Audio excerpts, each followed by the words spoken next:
Are you a Christian who's been praying for a long time for maybe a family member or a friend to accept Christ? Have you ever wondered why that's taking so long? Well, I want to take a look at a couple of reasons. First and foremost, most people don't like to hear this, but it could be we could be the very reason that they are not accepting the Lord. What is our character like? Are we demonstrating to them the love of God, compassion? And I'm not talking about human kindness and being nice to them. You know, anybody can do that. I'm talking about a love for their souls that is so evident that they recognize that. They see this person truly does love me. They really care for me. Because a lot of times what happens is that when we try to reach out to the people that we love, we do that because, you know, we don't want them to be lost. We want them to be on the right side. Maybe we want them just to accept us. And they sense that. So they don't sense a genuine love for them and a real care for them. All they think is that you're just trying to get them to be like you. And we have to be careful about that because it's really easy to get into that. So obviously, then the first step for us to take is to evaluate our own Christian walk and see, you know, is my heart right with God? Am I giving myself over to Him so that He can transform me, so that I can step out of the kingdom of darkness into the kingdom of light? People can notice the difference. If you have been truly recreated, born again, your family and friends will know it. They will see it. Some of them will, you know, praise you for it. Some of them will hate you for it, but they'll see a change. And when we have that change, the Lord can use us. He can get us to speak to those people words that will reach their heart and to leave off our our prejudgment of them. In other words, we will think, well, I can't say this or that to them because they might say this or they might do that, or maybe they won't want to hear me ever again. So we have to stop that prejudgment stuff and be wise, of course, but listen to what the Lord has to say for them and speak from the heart. Reach them with the words that Jesus has reached you with. Comfort them with the comfort that God has comforted you with. This is what we're supposed to do. And obviously, if we are not experiencing that, it's not going to happen. We can't do that. Maybe some people will be persuaded. They'll be convinced of what we're saying is true, but their hearts usually are going to kind of go to the level of that which our hearts are at, unless the Lord, you know, grabs a hold of them and they start to grow and surpass us even. So there are two camps. I mention this often. There's the camp that's of this world, which I'll say is the camp of darkness. And then there's the camp of light. You cannot be in both kingdoms at the same time. It's not possible. Darkness can't live in the kingdom of light and try to retain darkness.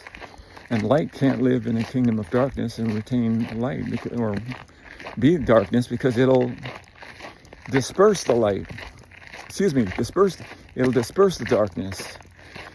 And that's what we have to understand about our friends and loved ones. They may be in the kingdom of darkness. That doesn't necessarily mean that they're wicked and evil. But it does mean that they don't understand the love of God for them, and they hadn't experienced it.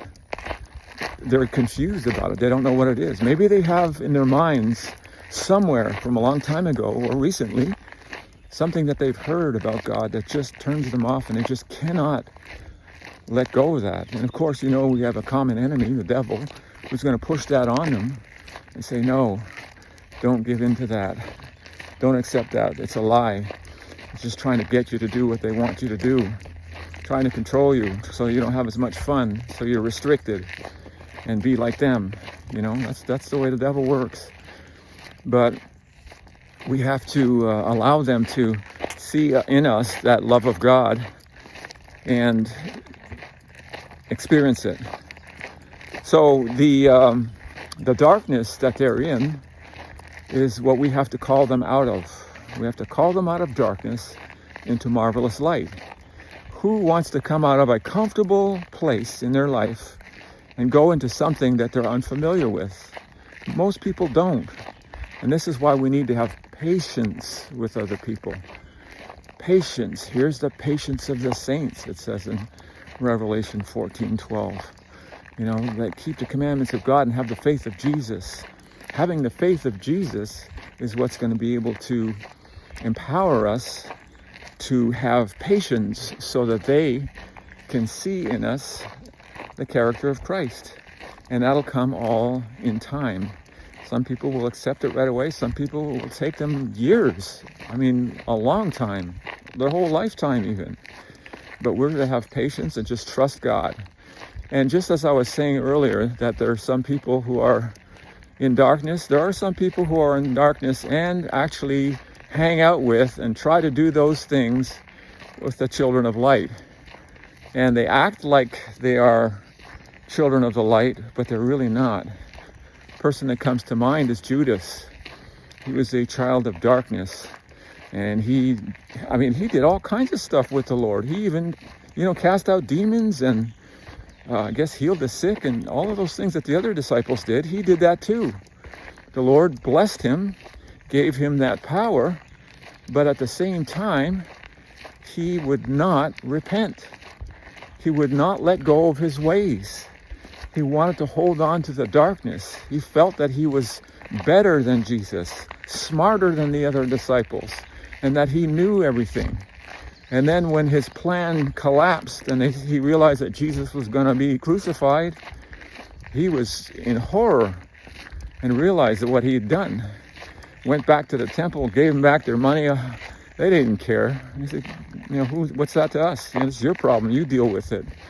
And unfortunately, whenever a person is discouraged to that point, the devil is going to come in and try to get them to do extreme harm to themselves.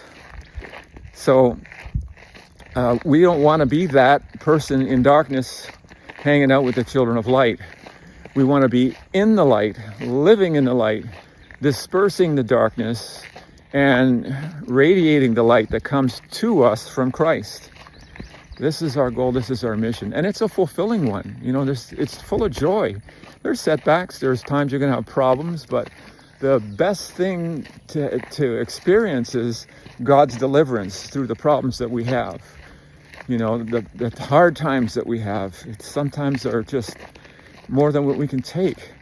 But the Lord will deliver us. And there again, we got to have that patience. He's working in us to transform us more and more so that we will be a reflection of the character of Christ.